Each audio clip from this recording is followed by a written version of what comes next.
प्रिय विद्यार्थियों, कैसे हैं आप लोग। देखिए, क्लास 12 हिंदी यूपी बोर्ड के लिए हमने आपको सभी इंपॉर्टेंट टॉपिक बता दिया जो बोर्ड एग्जाम 2026 के लिए बहुत ही इंपॉर्टेंट हैं।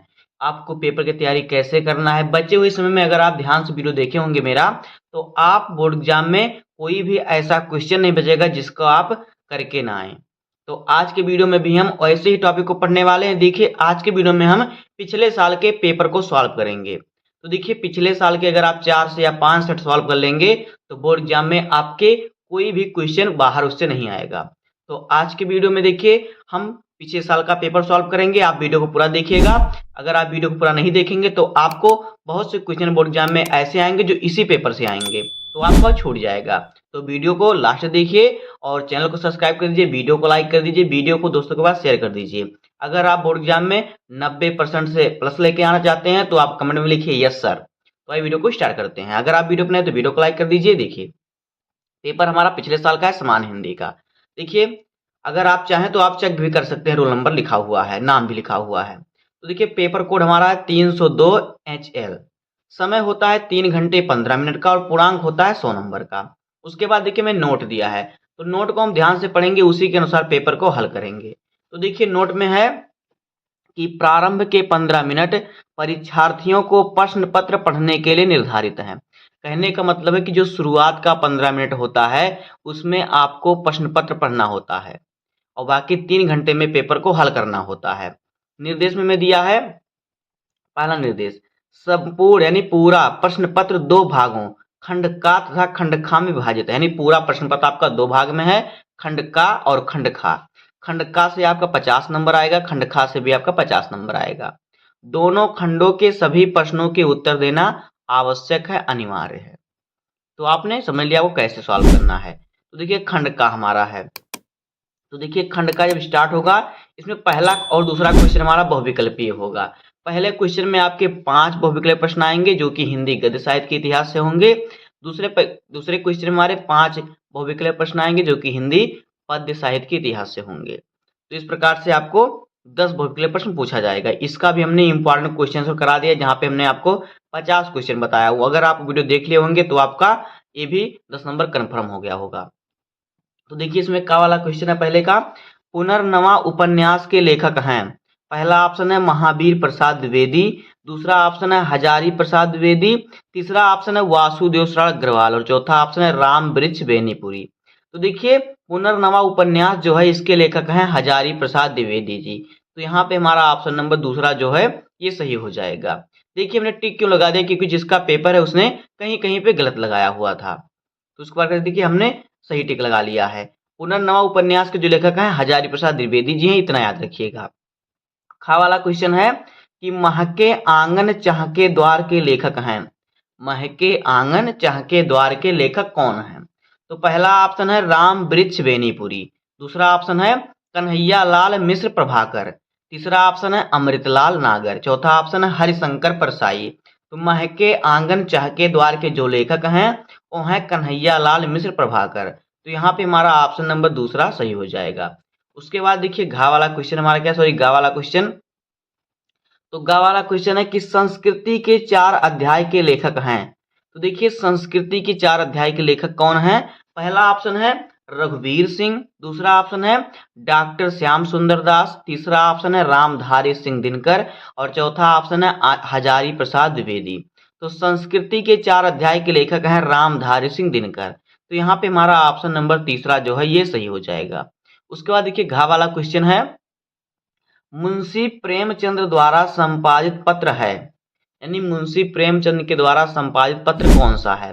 पहला ऑप्शन है हंस, दूसरा ऑप्शन है मर्यादा, तीसरा ऑप्शन है कर्मवीर, चौथा ऑप्शन है धर्मयुग। तो देखिए, मुंशी प्रेमचंद जी के द्वारा जो पत्रिका संपादित है वो हंस भी है और मर्यादा भी है।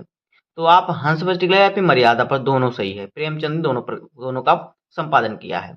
और जो क्रमवीर है इसका किया संपादन माखनलाल चतुर्वेदी ने। उसके बाद देखिए, हमारा 5वां क्वेश्चन क्या है, यहाँ पे देखिए।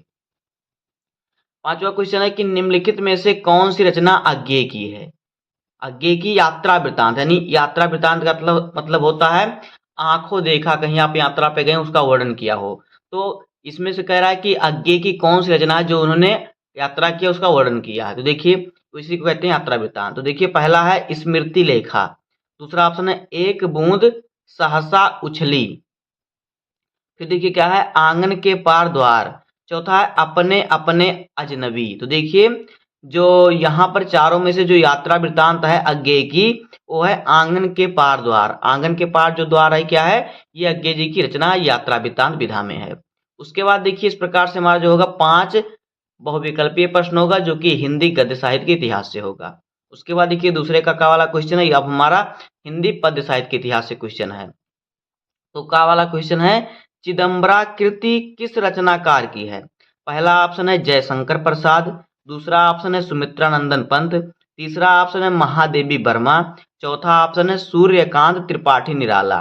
तो चिदम्बरा जो है ये किसकी कृति है, ये जो कृति है सुमित्रानंदन पंत जी की है। तो इस प्रकार से आपको देखिए पद से क्वेश्चन आएंगे, इसी प्रकार से आपको टिक करना है, जो आपका सही है उसी को लिखना है, चारों को नहीं लिखना है बोर्ड एग्जाम में। तो ये आपके एक एक नंबर वाले प्रश्न है। तो उसके बाद देखिए अगला हमारा क्या है आगे, आगे देखिए हमारा क्या है, यहाँ पे देखिए इस प्रकार से इसको थोड़ा सही कर लेते हैं।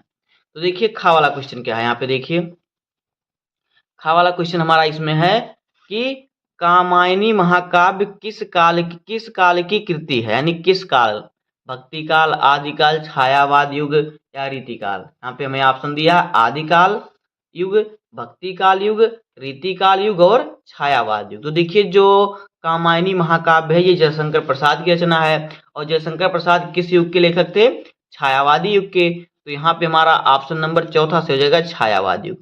इस प्रकार से अगर आप समझ कर लगाएंगे तो आपका हर प्रश्न सही जाएगा। उसके बाद देखिए गा वाला क्वेश्चन है तीसरा सप्तक का प्रकाशन वर्ष है, यानी तीसरा सप्तक का प्रकाशन कब हुआ, कब तीसरा सप्तक जो है प्रकाशित किया गया। तो देखिए यहाँ पे जो हमारा है पहला ऑप्शन है 1947, दूसरा ऑप्शन है 1955, तीसरा ऑप्शन है 1959 और चौथा ऑप्शन है 1954।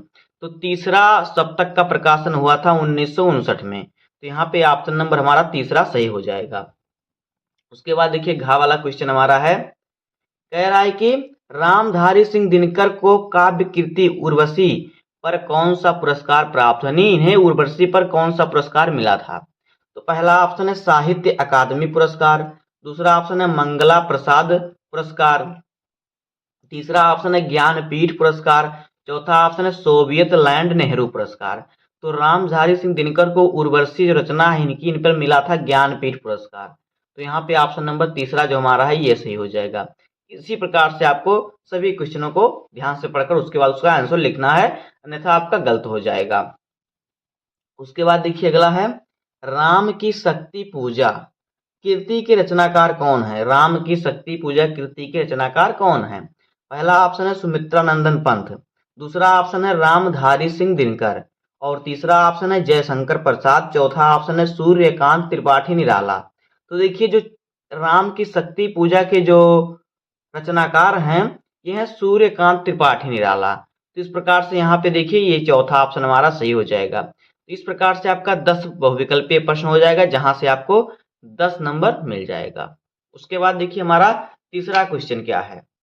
तो देखिए तीसरा क्वेश्चन हमारा है दिए गए गद्यांश पर आधारित निम्नलिखित प्रश्नों के उत्तर दीजिए। यह प्रश्न आपका 10 नंबर का है। देखिए आपको गद्यांश दिया जाएगा, उस पर आधारित आपको 5 क्वेश्चन दिए जाएंगे, पांचों क्वेश्चनों का आंसर आप लिखेंगे तो हर क्वेश्चन पर आपको मिलेगा 2 नंबर। तो इस प्रकार से आपको मिलेगा 10 नंबर। तो आपको देखिए अथवा के गद्यांश होना है, 2 गद्यांश आपको दिया रहेगा, दोनों में से जो आपको सरल लगे उसी को आप सॉल्व कीजिएगा। तो देखिए कैसे गद्यांश को सॉल्व करना है। पहले हम गद्यांश को पढ़ते हैं। देखिए भाषा की साधारण इकाई शब्द है, शब्द के अभाव में भाषा का अस्तित्व ही दुरूह है, यानी दो रूह है। यदि भाषा में विकास क्या है, देखिए विकसनशीलता शुरू होती है, विकसनशीलता शुरू होती है तो शब्दों के स्तर पर ही दैनंदिन सामाजिक व्यवहारों में हम कई ऐसे नवीन यानी नए शब्दों का इस्तेमाल करते हैं जो अंग्रेजी, अरबी, फारसी आदि विदेशी भाषाओं से उधार लिए गए हैं। वैसे ही नए शब्दों का गठन भी अनजाने में अनायास ही होता है। ये शब्द अर्थात उन विदेशी भाषाओं से सीधे अविकृत ढंग से उधार लिए गए शब्द भले ही कामचलाऊ माध्यम से प्रयुक्त हों, साहित्यिक दायरे में कदाप ग्रहणीय नहीं है। यदि ग्रहण करना पड़े तो उन्हें भाषा की मूल प्रकृति के अनुरूप साहित्यिक शुद्धता प्रदान करनी पड़ती है। यह प्रयत्न की आवश्यकता प्रतीत होती है। ये हमारा है गद्यांश। तो देखिए गद्यांश को हमने आपको पहचानने का तरीका बताया था कि आप गद्यांश को कैसे पहचान सकते हैं, हमने आपको ट्रिक बताया था। तो देखिए हमने कहा था, देखिए जिसमें भाषा शब्द आए और जिसमें देखिए भाषा आया है, और फिर यहाँ पे देखिए क्या हमने कहा था, और फिर अगर आपका अस्तित्व आए तो भाषा अस्तित्व देखिए आया है, तो ये शब्द कहाँ से लिया गया, भाषा और आधुनिकता चैप्टर से लिया गया है। तो इसके लेखक कौन है, प्रोफेसर जी सुंदर रेड्डी जी हैं, प्रोफेसर जी सुंदर रेड्डी।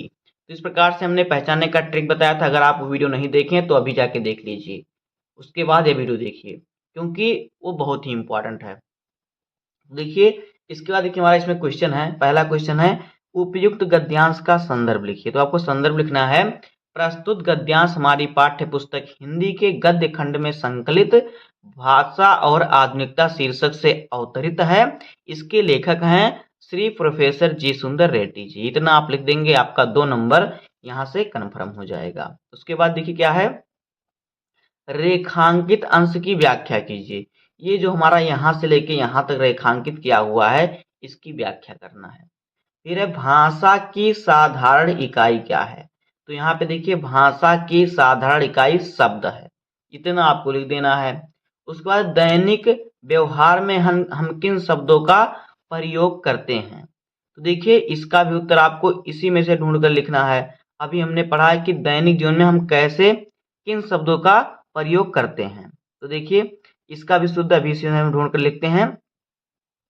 यहाँ पे देखिए जो हम दैनिक जीवन में शब्द का प्रयोग करते हैं, देखिए यहाँ पे देखिए हमें दिया है कि वैसे ही नए शब्दों, यहाँ पे देखिए दैन दिन सामाजिक व्यवहारों में हम कई ऐसे नवीन शब्दों का इस्तेमाल करते हैं जो अंग्रेजी अरबी भाषा आज विदेशी शब्दों से उधार लिए गए हैं। उसके बाद अगला क्वेश्चन है दैन दिन और अविकृत शब्दों का अर्थ लिखिए। तो देखिए जो दैन दिन का अर्थ होता है रोजाना, यानी कि हर दिन, प्रतिदिन, दिन दिन, उससे दैन दिन यानी रोज, डेली, डेली जिसे इंग्लिश में कहते हैं डेली, तो दिन दिन यानी प्रतिदिन। तो दैन दिन का अर्थ होता है रोजाना। और फिर अविकृत शब्द का होता है अर्थ जो बहुत ना हो, यानी जो बहुत अधिक ना हो, अविकृत हो। इस प्रकार से आपको इसका अर्थ लिखना है। तो इस प्रकार से आपका 10 नंबर यहाँ से कन्फर्म हो जाएगा। अथवा करके एक हमें और दिया है, देखिए हमें 2 दिया जाएगा, दोनों में से जो आपको सरल लगे उसी को आप सॉल्व कीजिएगा।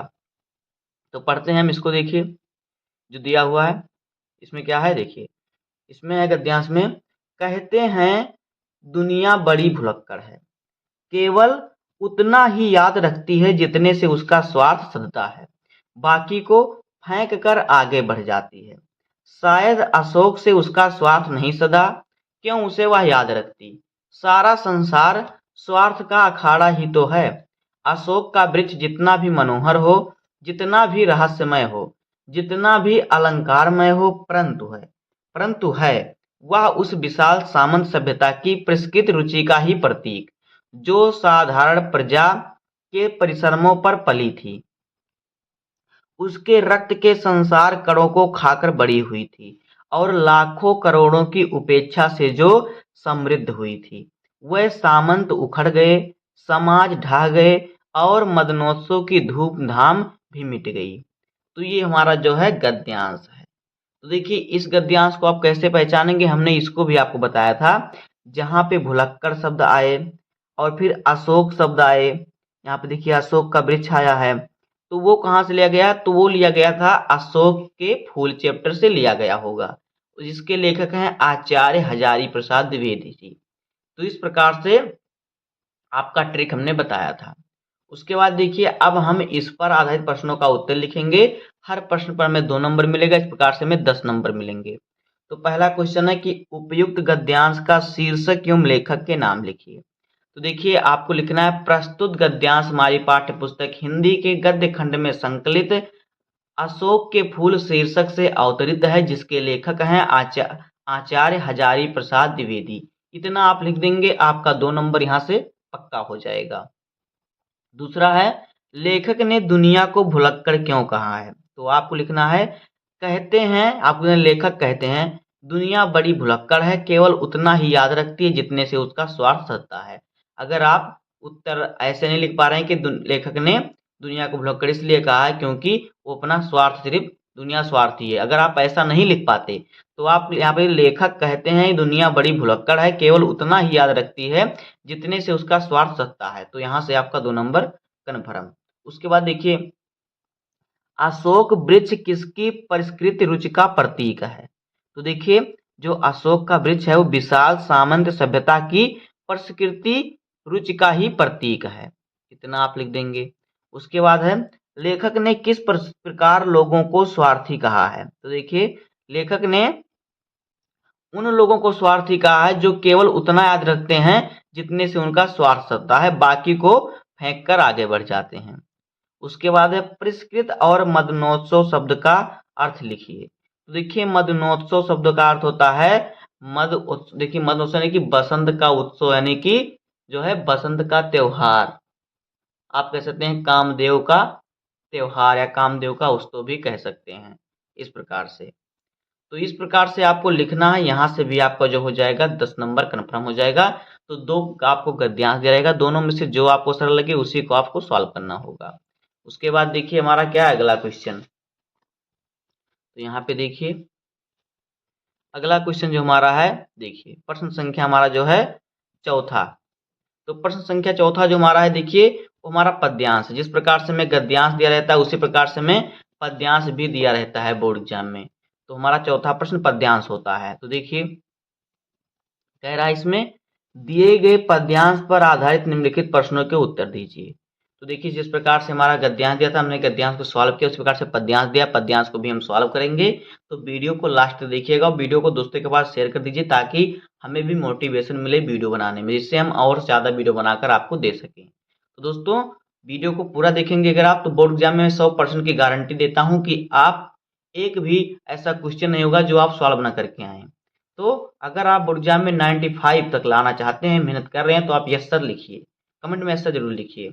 उसके बाद देखिए हमारा जो है पद्यांश है, पहले हम पद्यांश को पढ़ते हैं, उसके बाद इस पर आधारित प्रश्नों का उत्तर भी आपको समझा देंगे। तो देखिए पद्यांश हमारा क्या है, यह मनुज ब्रह्मांड का सबसे सुरम्य प्रकाश, कुछ छिपा सकते ना जिसमें भूमि या आकाश। यह मनुज जिसकी शिखा उद्दाम, कर रहे जिसको चराचर भक्ति युक्त प्रणाम। यह मनुज जो सृष्टि का श्रृंगार, ज्ञान का विज्ञान का आलोक का आगार। व्योम से पाताल तक सब कुछ इसे है यानी ज्ञान। पर यह ना परिचय मनुज का, यह ना उसका श्रेय। तो ये हमारा देखिए जो है पद्यांश है। तो पद्यांश को भी हमने आपको पहचानने का तरीका बताया था कि जहाँ पे ब्रह्मांड आए या फिर विज्ञान शब्द आए, अभिनव शब्द आए, तो वो आपका अभिनव मनुष्य से लिया गया है। और अभिनव मनुष्य के जो कवि हैं वो हैं रामधारी सिंह दिनकर जी। तो इस प्रकार से अगर आपने वह वीडियो देखा है तो आपको कोई दिक्कत नहीं होगी, अगर आपने वीडियो नहीं देखा है तो आप अभी जाके देख लीजिए। तो देखिए हमारा ये पद्यांश है, इस पर भी आधारित में 5 क्वेश्चन दिए हैं, पांचों क्वेश्चन का आंसर हम लिखेंगे तो यहाँ से मिलेगा 10 नंबर। तो पहला क्वेश्चन है, उपयुक्त पद्यांश का संदर्भ लिखिए। तो गद्यांश का हमने संदर्भ लिखने के लिए बता दिया। अब देखिए पद्यांश का संदर्भ आपको कैसे लिखना है।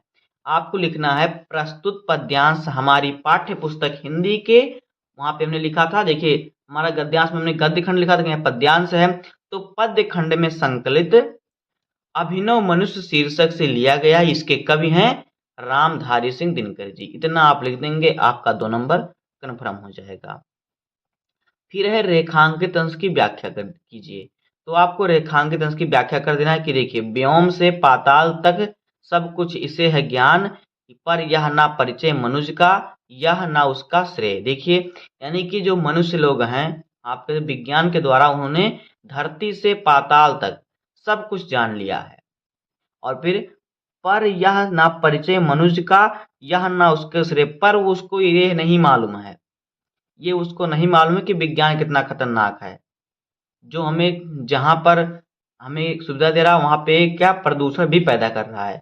इस प्रकार से आप भावार्थ लिख दीजिएगा, आपको 2 नंबर मिल जाएगा। उसके बाद तीसरा क्वेश्चन है, आकाश और पृथ्वी का कोई भी तत्व किससे अज्ञात नहीं रह सका। तो देखिए आकाश और पृथ्वी का कोई भी तत्व मनुष्य से अज्ञात नहीं रह सका, विज्ञान से अज्ञात नहीं रह सका।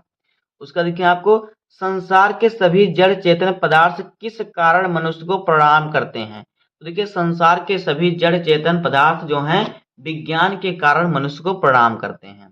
फिर है उद्दाम और आलोक शब्दों के अर्थ लिखिए। तो उद्दाम का शब्द होता है मेहनत, मेहनत यानी श्रम, और आलोक का होता है अदृश्य, सुंदर भी कह सकते हैं आलोक का। इस प्रकार से आपको लिख देना, आपका 10 नंबर कन्फर्म हो जाएगा। तो देखिए हमें जिस प्रकार से 2 गद्यांश दिया था उस प्रकार से हमें पद्यांश भी 2 दिया जाएगा। देखिए अथवा एक और दिया हुआ हमें, तो पहले हम इसको पढ़ते हैं, उसके बाद इस पर भी आधेतन प्रश्नों का उत्तर लिखेंगे। तो देखिए क्या है, छायाएं मानव जन की नहीं मिटी लंबी हो होकर, मानव ही सब भाप हो गए छायाएं तो अभी लिखी हैं। झुलसे हुए पत्थरों पर उजड़ी सड़कों की गज पर, मानव का रचा हुआ सूरज मानव को भाप बनाकर सोख गया। पत्थर पर लिखी हुई यह जली हुई छाया मानव की साखी है। ये हमारा पद्यांश है। तो देखिए हमने यहाँ पे आपको बताया था कि अगर कहीं पे सड़क आए, झलसे आए, मिट्टी आए, मिटी हुई से अगर आ जाए आपका और फिर सूरज आए, तो ये आपका हिरोशिमा से लिया गया है। तो हिरोशिमा के जो कवि हैं वो हैं अज्ञेय जी। अज्ञेय जी का पूरा नाम है सच्चिदानंद हीरानंद वात्स्यायन अज्ञेय। तो इस प्रकार से आपको इसका संदर्भ लिखना होगा। यहाँ पे देखिए हमें क्वेश्चन दिए हैं 5 क्वेश्चन का आंसर लिखेंगे, हमें 10 नंबर मिलेगा। तो आपको यहाँ पे भी देखिए दूसरा पद्यांश दिया हुआ हमें, तो दोनों में से जो आपको सरल लगी उसी को आप कीजिएगा बोर्ड एग्जाम में। तो पहला क्वेश्चन है उपयुक्त पद्यांश का संदर्भ लिखिए। तो आपको लिख देना, प्रस्तुत पद्यांश हमारी पाठ्य पुस्तक हिंदी के पद्य खंड में संकलित हिरोशिमा शीर्षक से अवतरित है। इसके कवि हैं सच्चिदानंद हीरानंद वात्स्यायन अज्ञेय जी। फिर है प्रस्तुत कविता में किस घटना का संकेत अस्पष्ट है। तो प्रस्तुत घटना में हिरोशिमा की जो घटना है उसका जो है संकेत स्पष्ट है। मानव का रचा हुआ सूरज किसे कहा गया है। उसके बाद मानव जन की छायाएं लंबी हो होकर क्यों नहीं मिटी। फिर है गच और साखी शब्द का अर्थ लिखिए। तो गच का अर्थ होता है धसाने से, क्या है, सॉरी, धसाने से होने वाला। गच यानी कोई दबा दे, कुछ गाड़ दीजिए। और साखी का होता है गवाह, मित्र, सहायता। तो इस प्रकार से आपको 5 क्वेश्चन का आंसर लिखना होगा, आपको 10 नंबर मिल जाएगा। उसके बाद देखिए हम आगे बढ़ते हैं। उसके बाद देखिए दोस्तों हमारा प्रश्न संख्या 5 है। 5 का वाला क्वेश्चन है, निम्नलिखित में से किसी एक लेखक का साहित्यिक परिचय देते हुए उनकी प्रमुख कृतियों का उल्लेख कीजिए। अधिकतम शब्द सीमा 80, यानी 80 शब्दों में किसी एक लेखक का आपको साहित्यिक परिचय लिखना है और रचना लिखना है, जिस पर आपको मिलेगा 5 नंबर। 3 नंबर आपको मिलेगा साहित्यिक परिचय पर, 2 नंबर मिलेगा आपको रचना पर। इस प्रकार से आपका 5 नंबर कन्फर्म हो जाएगा। तो यहाँ पे देखिए हमें लेखक कौन कौन से दिए हैं, आचार्य हजारी प्रसाद द्विवेदी, वासुदेव शरण अग्रवाल, डॉक्टर एपीजे अब्दुल कलाम। तो तीनों लेखकों में से किसी एक लेखक का आपको साहित्यिक परिचय लिख देना है और रचना लिख देना है, आपको 5 नंबर मिल जाएगा। तो हमने तीनों लेखकों का मैं करा चुका हूं, तो आप अगर वीडियो देखे होंगे तो आप अच्छे तरीके से पेपर सॉल्व करके आएंगे। खा वाला क्वेश्चन देखिए हमारा क्या है, निम्नलिखित में से किसी एक कवि का साहित्यिक परिचय देते हुए उनकी प्रमुख कृतियों का उल्लेख कीजिए, यानी कृतियों को लिखिए। अधिकतम शब्द सीमा 80, इसको भी आपको 80 शब्दों में लिखना है। तो पहले कवि हैं जो कवित्री हमारी हैं महादेवी वर्मा, दूसरे कवि हैं रामधारी सिंह दिनकर, तीसरे कवि हैं सच्चिदानंद हीरानंद वात्स्यायन अज्ञेय।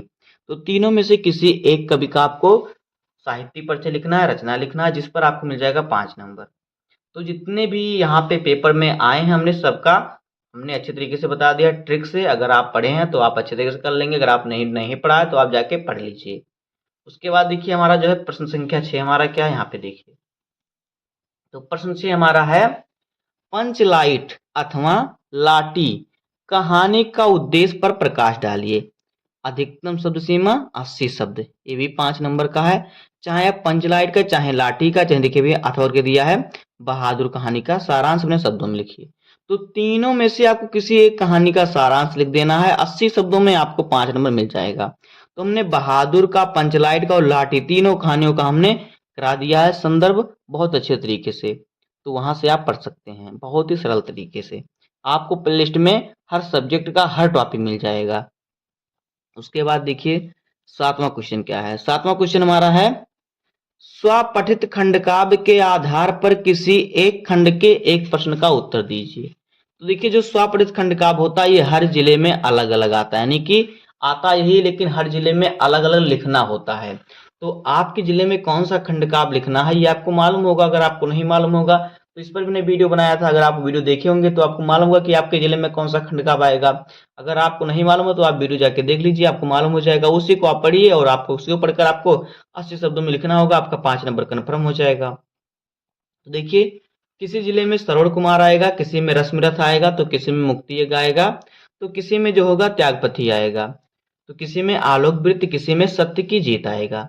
तो देखिए जो आपके जिले का उसी को आप पढ़िएगा, बस ज्यादा नहीं पढ़ना आपको, इतना पढ़कर आपका 5 नंबर कन्फर्म हो जाएगा। तो देखिए सत्य की जीत, आलोक वृत्त, त्यागपथी, मुक्ति यज्ञ, रश्मिरथ, श्रवण कुमार, हमने सभी का इसमें जितने भी पात्र हैं सभी का चरित्र चित्रण, सभी का सारांश हमने एक साल पहले पिछले साल करा दिया था, उसका प्लेलिस्ट भी हमने बना दिया है। वहां से आप अच्छे तरीके से पढ़ लीजिए, आपको हर एक टॉपिक मिल जाएगा, कहीं आपको कोई दिक्कत नहीं होगी। सबसे सरल तरीके से कैसे बोर्ड एग्जाम में लिखना है ये भी मैं बताया हूँ। उसके बाद देखिए अगला क्वेश्चन हमारा क्या है। अगला क्वेश्चन देखिए हमारा है प्रश्न संख्या 8। तो हमारा खंड खा आ गया। देखिए खंड खा जो हमारा है यहाँ पर भी आपको 50 नंबर का क्वेश्चन पूछा जाएगा। तो देखिए खंड खा में हमारा प्रश्न संख्या 8 अंक का वाला प्रश्न है, दिए गए संस्कृत गद्यांशों में से किसी एक का ससंदर्भ हिंदी में अनुवाद, यानी कि संदर्भ सहित हिंदी में आपको इसका अनुवाद करना है। तो देखिए मैं आपको एक बात पहले बता देता हूं, मैंने आपको 3 चैप्टर बताया है संस्कृत गद्यांश के लिए, आत्मज्ञ एवं सर्वज्ञ, महामना मालवीय और पंचशील सिद्धांता। 3 चैप्टर अगर आप पढ़ लिए होंगे तो आपका यहाँ से 7 नंबर कन्फर्म है। तो देखिए पहला हमें संस्कृत का गद्यांश दिया हुआ है, याज्ञवल्क्य मैत्रेय मुवाच मैत्रेय उद्यासन क्या है, देखिए उद्यासन अहम अस्मात् स्थान दशमी ततस्ते अनया कात्यायनया विच्छेदम कारवाण इति। तो देखिए यह जो हमारा संदर्भ है हमने आपको बताया था इसका भी ट्रिक। तो ये आत्मज्ञ और सर्वज्ञ, जो आत्मज्ञ और सर्वज्ञ जो हमारा चैप्टर है उससे लिया गया है। तो आपको इसका संदर्भ से हिंदी में अनुवाद करना है। तो संदर्भ इसका हो जाएगा, प्रस्तुत गद्यांश हमारी पाठ्य पुस्तक हिंदी के संस्कृत खंड में संकलित आत्मज्ञ एवं सर्वज्ञ शीर्षक से अवतरित है, बस इतना आपको लिख देना है, उसका आपको हिंदी में अनुवाद कर देना, आपको 7 नंबर मिल जाएगा।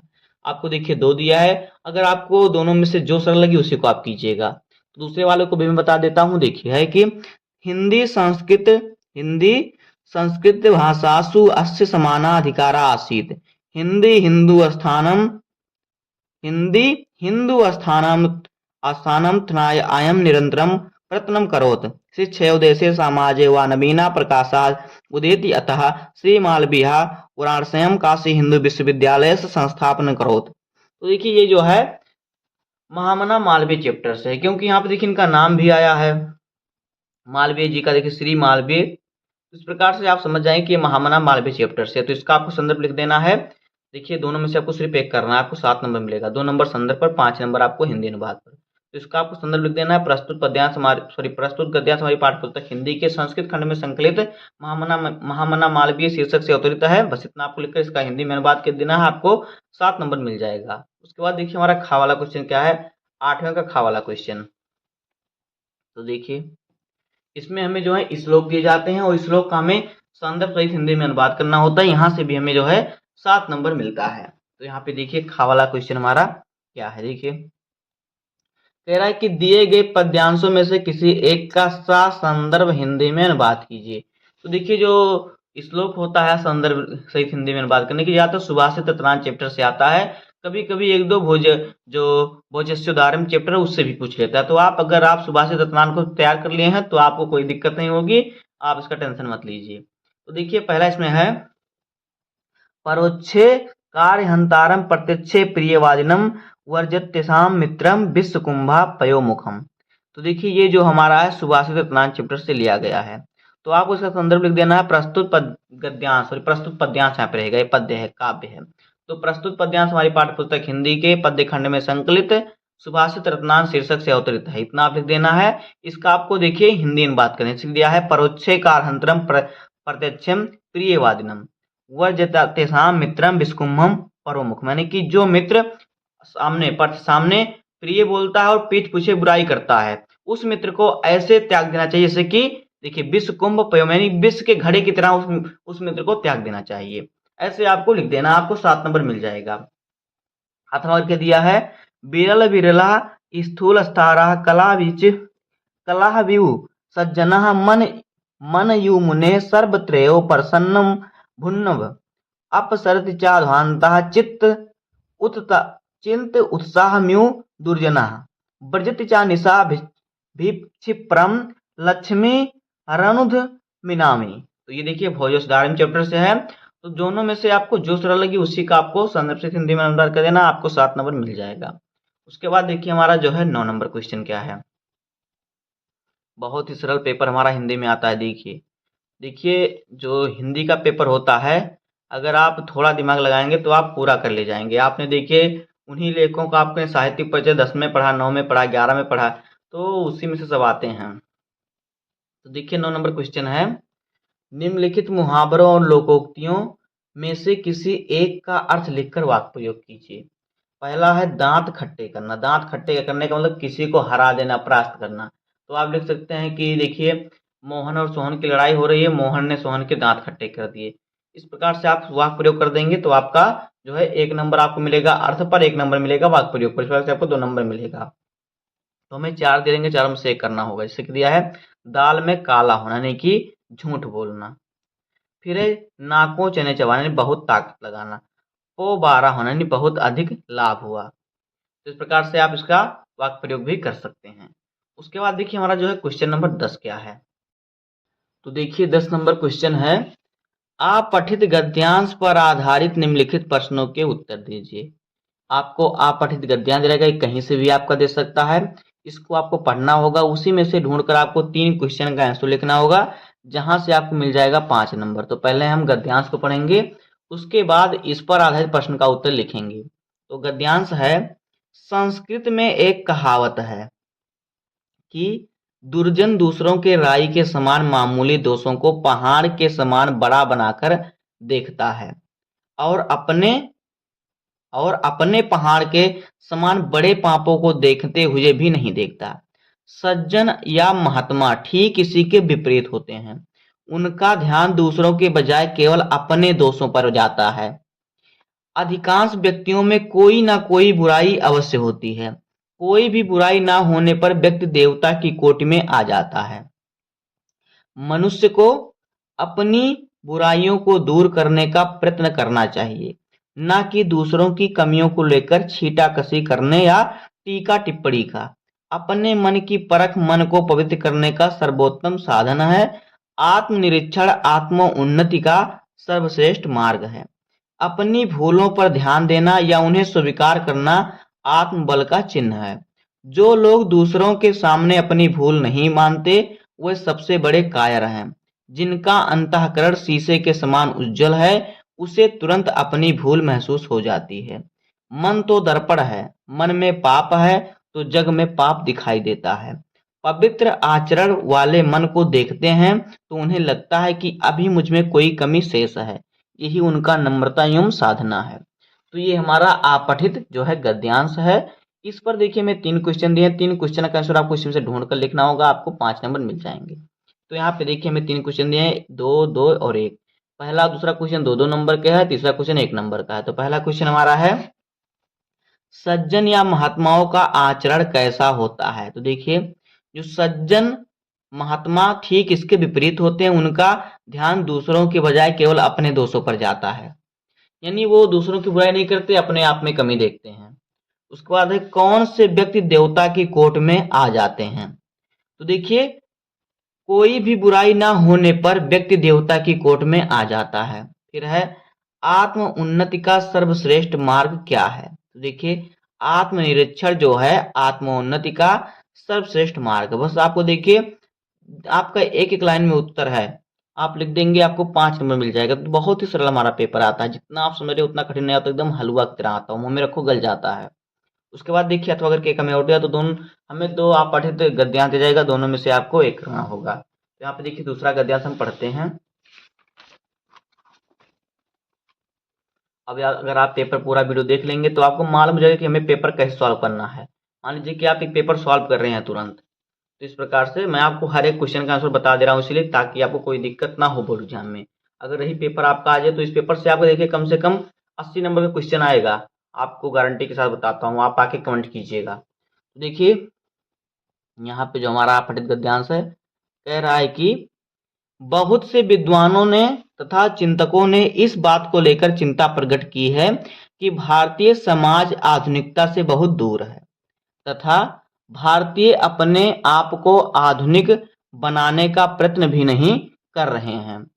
उसका देखिए, नैतिकता, सौंदर्य बोध और अध्यात्म के समान आधुनिकता कोई शाश्वत मूल्य नहीं है। वह कई चीजों का एक सम्मिलित नाम है। औद्योगिकरण आधुनिकता की पहचान है। साक्षरता का सर्वव्यापी प्रसार आधुनिकता की सूचना देता है। नगर सभ्यता का प्राधान्य आधुनिकता का गुण है। सीधी सादी अर्थव्यवस्था मध्यकालीनता का लक्षण है। आधुनिक देश वह है जिसकी अर्थव्यवस्था जटिल और प्रसरनशील हो और जो टेक ऑफ की स्थिति को पार कर चुकी हो। आधुनिक समाज मुक्त और मध्यकालीन समाज बंद होता है।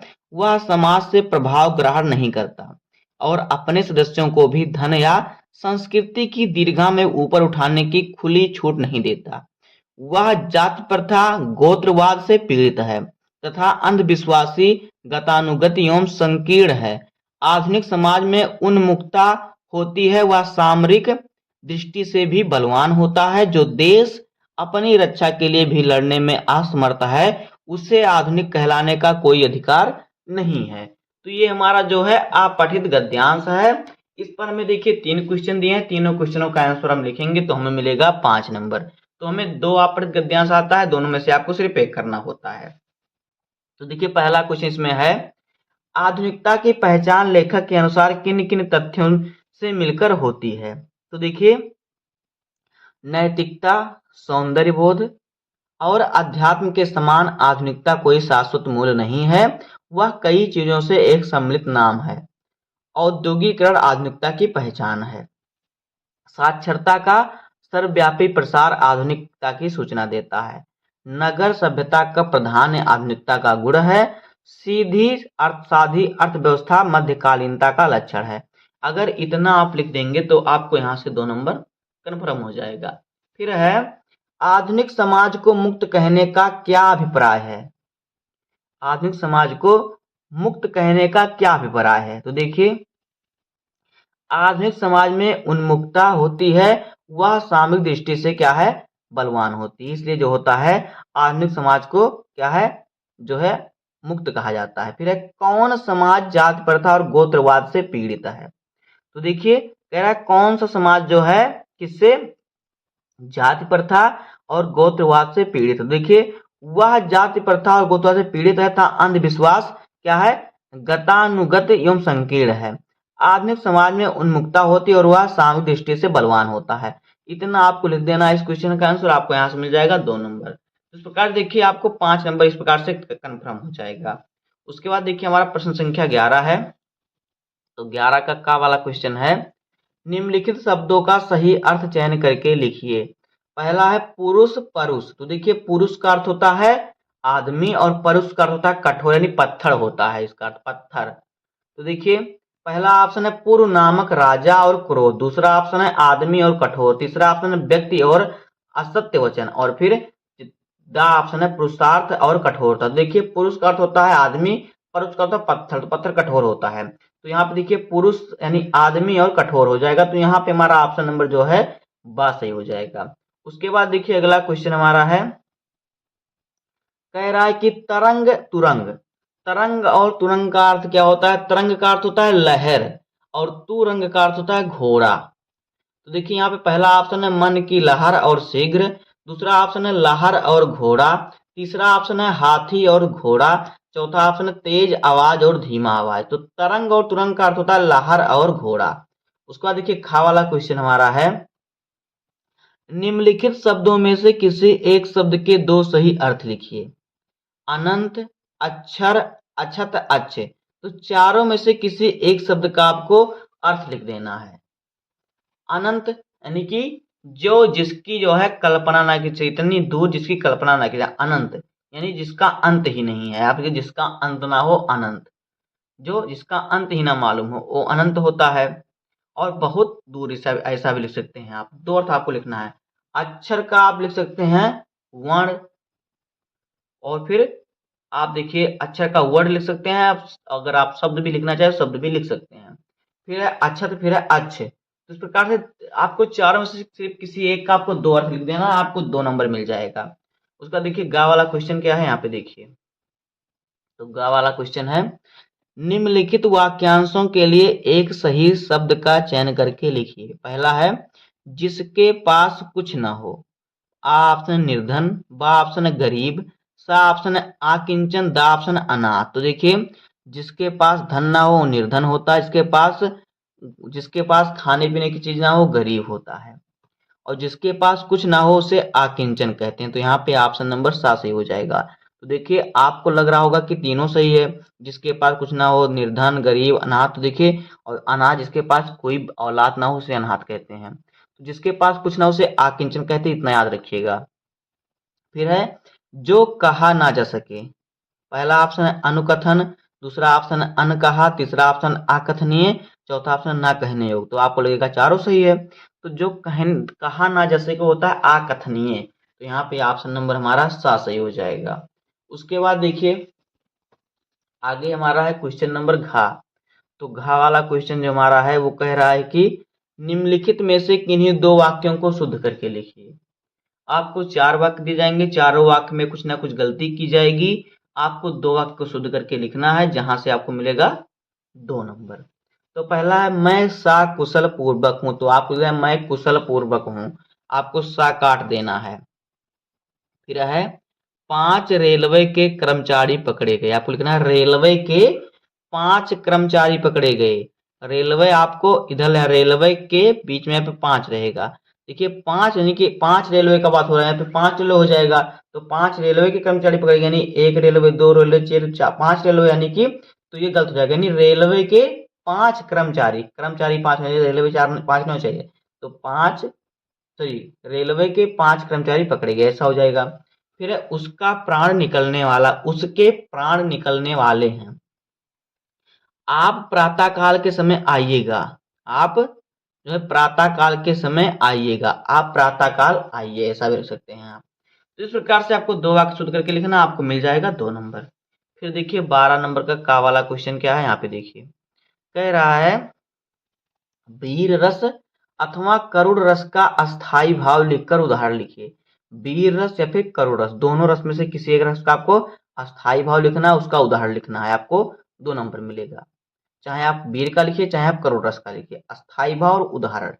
उसको देखिए उपमा अलंकार अथवा रूपक अलंकार का लक्षण एवं उदाहरण लिखिए।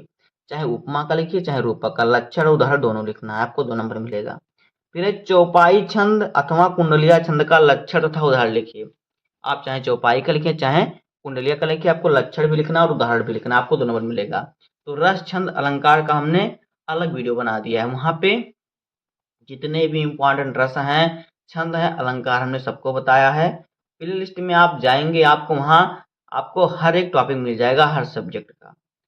तो यहाँ से आपका 6 नंबर हो जाएगा कन्फर्म। उसके बाद देखिए हमारा अगला क्वेश्चन क्या है। तो अगला क्वेश्चन देखिए हमारा क्या है, क्वेश्चन नंबर 13 कह रहा है कि बैंक में खाता खोलने के लिए बैंक प्रबंधक को प्रार्थना पत्र लिखिए। प्रार्थना पत्र हमारा 6 नंबर का आता है। अथवा करके दिया अपने मोहल्ले की नालियों की समुचित सफाई के लिए नगर पालिका के अध्यक्ष को एक प्रार्थना पत्र लिखिए। तो मोहल्ले की सफाई, नालियों की सफाई के लिए पत्र लिखने के लिए हर साल आता है, तो आप इसको जरूर तैयार कर लीजिएगा। अथवा करके एक और देता है कि किसी बैंक में खाता खोलने या किसी किसी विद्यालय में लिपिक पद पर। तो देखिए हमने आपको कम से कम 8 आपको पत्र बताया। अगर आपने वीडियो देखा होगा तो आपको याद करने की जरूरत तो पड़ेगी नहीं, आपने समझ लिया होगा तो आप लिख लेंगे। लिखने का तरीका हमने आपको बता दिया है, सबकी तरह हमने आपको रटाया नहीं है, तो आपको मालूम हो गया होगा कैसे लिखना है। मैं उम्मीद करता हूँ आप पेपर में पूरा करके आएंगे, 100 में 100% हर एक टॉपिक करके आएंगे, कोई छूटेगा नहीं, क्योंकि हमने कोई छोड़ा ही नहीं है। भले ही मेरे कम सब्सक्राइबर हैं, कम लोग वीडियो देख रहे हैं, लेकिन कोई दिक्कत, जितने भी देख रहे हैं वो 100% गारंटी देता हूँ 95 नंबर हिंदी में उनका आएगा। उसके बाद देखिए हमारा जो है क्वेश्चन नंबर 14 है कि निम्नलिखित विषयों में से किसी एक विषय पर अपनी भाषा शैली में निबंध लिखिए। निबंध हमारा 9 नंबर का आता है, तो है इसमें मेरे प्रिय खेल, यानी मेरा प्रिय खेल जो है, तो आप अपने खेल पर निबंध लिख सकते हैं। आपको देखिए विचार बिंदु डाल देना है, उसमें आपको हेडिंग डाल देंगे। पहला हेडिंग हमारा प्रस्तावना होना चाहिए, लास्ट वाला हेडिंग हमारा उपसंहार फिर निष्कर्ष होना चाहिए, और बीच में आपको याद रहे वो हेडिंग डाल कर लिख दीजिएगा। दूसरा, नई शिक्षा की नीति की विशेषताएं। फिर है महिला सशक्तिकरण का समाज के विकास में प्रभाव। फिर अगला है आतंकवाद की समस्या और समाधान। फिर हमारा है विद्यालय में पुस्तकालय का महत्व। तो इस प्रकार से देखिए दोस्तों, आपको 5 टॉपिक दिए हैं निबंध के, पांचों में से आपको किसी एक टॉपिक पर निबंध लिखना होगा। इसी प्रकार से बोर्ड एग्जाम में हमारे पूछेगा, तो इसी प्रकार से यही सब आएगा। तो आप अगर पांचों निबंध तैयार कर लिए होंगे तो भी आपका कोई दिक्कत नहीं है।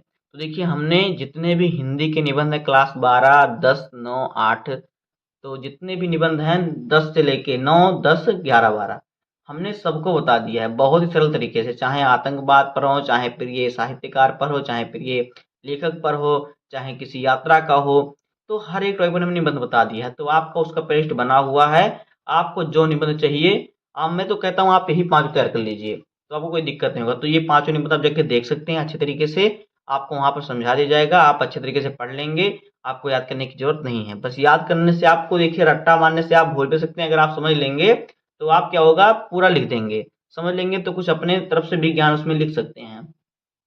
तो इसी प्रकार से आपको हिंदी का पेपर सॉल्व करना है, जो हमारा 18 फरवरी 2026 को आने वाला है। तो देखिए हमने आपको 2 पेपर बता दिया, हम आपको 5 पेपर बताएँगे जो 2025 का है। अगर आप पाँचों वीडियो को देख लेंगे अच्छे तरीके से तो बोर्ड एग्जाम में आपका हर क्वेश्चन सॉल्व हो जाएगा, क्योंकि इस प्रकार से मैं सॉल्व करके बताऊँगा। तो बस आज की वीडियो में इतना ही। अगर आपने अभी तक कमेंट नहीं किया है यस सर, तो कमेंट जरूर कर दीजिए, दोस्तों के पास वीडियो शेयर कर दीजिए, कम से कम 3 दोस्तों के पास। तो मिलते हैं किसी नेक्स्ट वीडियो में, तब तक के लिए धन्यवाद, जय हिंद।